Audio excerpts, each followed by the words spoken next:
WHO ने चेतावनी जारी कर दी है कि गाजा पट्टी में गंभीर बीमारी का संक्रमण फैल सकता है, जिसका कारण भोजन, पानी और दवाइयों की बेहद कमी है, क्योंकि इजरायली सेना ने चारों तरफ से गाजा की नाकेबंदी कर रखी है। और आईडीएफ उत्तरी गाजा से ग्राउंड ऑपरेशन करते हुए दक्षिणी गाजा की ओर बढ़ रही है। WHO ने दावा किया कि इजराइल का ग्राउंड ऑपरेशन शुरू होने के बाद पीने का साफ पानी राहत शिविरों तक नहीं पहुंच पा रहा, जिसकी वजह से लोग जिंदा रहने के लिए गंदा पानी पी रहे हैं। इससे उन्हें दस्त की बीमारी हो रही है, जबकि 1 महीने से हो रही एयर स्ट्राइक में गाजा में इतनी धूल उड़ी है कि सांस के मरीजों की तादाद अचानक कई हजार गुना बढ़ गई है। WHO के आंकड़े के मुताबिक लड़ाई शुरू होने के बाद गाजा में सांस की बीमारी के 70,000 से ज्यादा मामले और दस्त के 44,000 से ज्यादा मामले दर्ज किए गए हैं। विश्व स्वास्थ्य संगठन ने आशंका जाहिर की है कि बरसात का मौसम शुरू होने पर गाजा में जल जमाव होगा, क्योंकि गाजा की सीवेज प्रणाली चरमरा गई है और तब गंदे पानी के जमा होने से तेजी से बीमारी फैलेगी। गाजा में इजराइल के ग्राउंड ऑपरेशन में सेना को बहुत बड़ी कामयाबी मिली है। आईडीएफ ने हमास के हथियारों का जखीरा बरामद कर लिया है, जिससे साफ ये है कि हमास इजराइल से कड़ी टक्कर की तैयारी में जुटा था।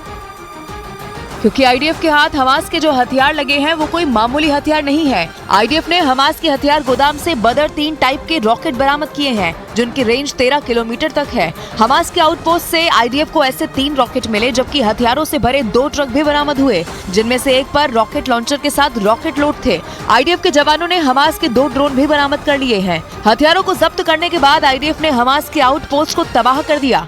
इस दौरान पास की एक इमारत से आईडीएफ की टुकड़ी पर एंटी टैंक मिसाइल दागी गई, जिसके बाद आसमान से कवर देने के लिए तैयार हेलीकॉप्टर ने उस इमारत में छिपे हमास के लड़ाकों को ढेर कर दिया।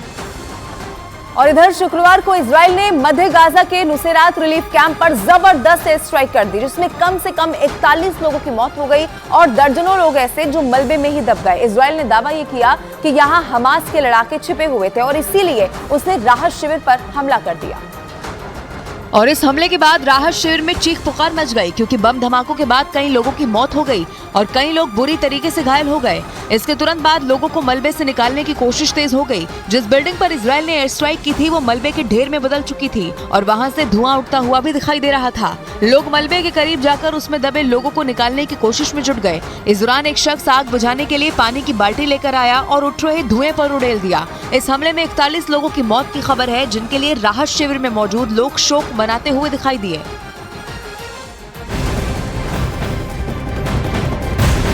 और एक ब्रेकिंग न्यूज आपको बता दें, इजराइल और हमास की जंग के बीच लोगों ने दक्षिण गाजा की तरफ पलायन अब शुरू कर दिया है, जिसकी एक सैटेलाइट तस्वीर जारी की गई है।